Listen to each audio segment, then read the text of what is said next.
Today officially kicks off CPAC, the largest annual gathering of conservatives in the world. And the four-day event will feature remarks from some of the most prominent conservative voices of our time, from Representative Elise Stefanik to Vivek Ramaswamy and more. Newsmax is sponsoring the event, and we'll have complete coverage of all the big moments of the week. And rounding out the conference will be a speech by former President Donald Trump on Saturday.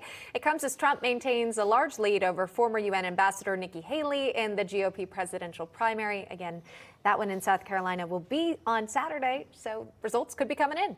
Matt Schlapp is the chairman of CPAC. He joins us now. He's got a preview. Matt, talk to us about the significance of CPAC 2024, considering the state of the country we're in today. Well, thanks, Emma. It's a big deal that Donald Trump is coming to beat the Reagan record. This will be Donald Trump's 14th appearance, and the fact that he's going to be with us on the same day that he's going to be in South Carolina to declare a great victory in South Carolina is very meaningful to the people here. It's one of the reasons why there's such an emotional and heartfelt bond with the conservative movement, with people who love America and Donald Trump, because he just never says no to them. He shows up each and every time. He listens to them. And then when he was president, he did what they wanted him to do for the first time in a long time with a Republican elected official. And we want 4 more years of that. And I think that's the biggest story coming out of CPAC. And I think 2 follow-on stories of that is our CPAC straw poll on who the people want him to pick to be VP.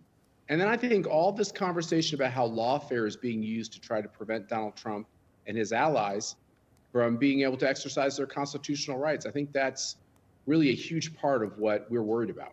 Can we dive into that straw poll? Very curious. Then that conversation gets brought up with President Trump during interviews. Who would be your pick? And he kind of leads you on a little bit in terms of, if you're interviewing him, in terms of who he would choose. Perhaps he has someone already in mind that he's closely watching. Excuse me. Who do you put on that list in that straw poll? You know, I don't think he's made his choice yet. And quite honestly, I think he is going to watch these speeches here. And I think he's going to look at the results of this straw poll. And then he's going to have his other barometers, too. He talks to a lot of people about what they think he should do. So I think that's how he's going to make that decision. And I think the straw poll was interesting. It's, we get a real feel for where Republicans and conservatives are very quickly. And you can really see where they are on key issues. So it's always an interesting takeaway. Yeah, it is. It kind of gives you a sense of where maybe the MAGA base is, who they would like to see represented and serving alongside Donald Trump, should he become the nominee and should he become the next president. But I'm wondering, Matt, when you've got your CPAC attendees, they are conservatives. They're confident in that. They want to attend a conference. But the fact that you've got people, news organizations there and tuned in, there's an ability to get the message out to the public. What do you think are topics this year that speakers could focus on that could be relatable to those who are independent and looking for a potential candidate? Yeah. Okay, so 2 things there. First of all, we'll get more social media impressions and hits than all of the iconic things, award shows like the Grammys, the Oscars.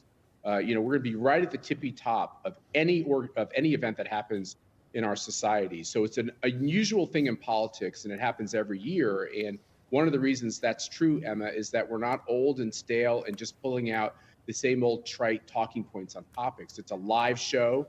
We have interesting people. They don't all agree with each other.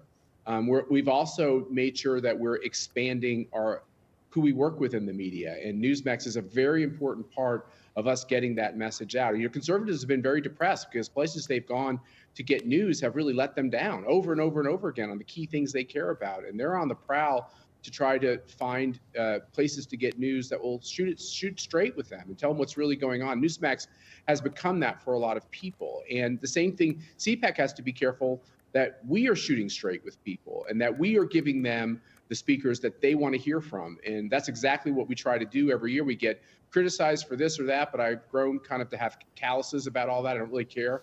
I listen to the people. I want them to learn about the issues that matter in this country. And I think it's the grassroots folks around this country that are going to save this country. It's not going to be politicians. It's not going to be, unfortunately, the people in Congress. It's going to be these activists.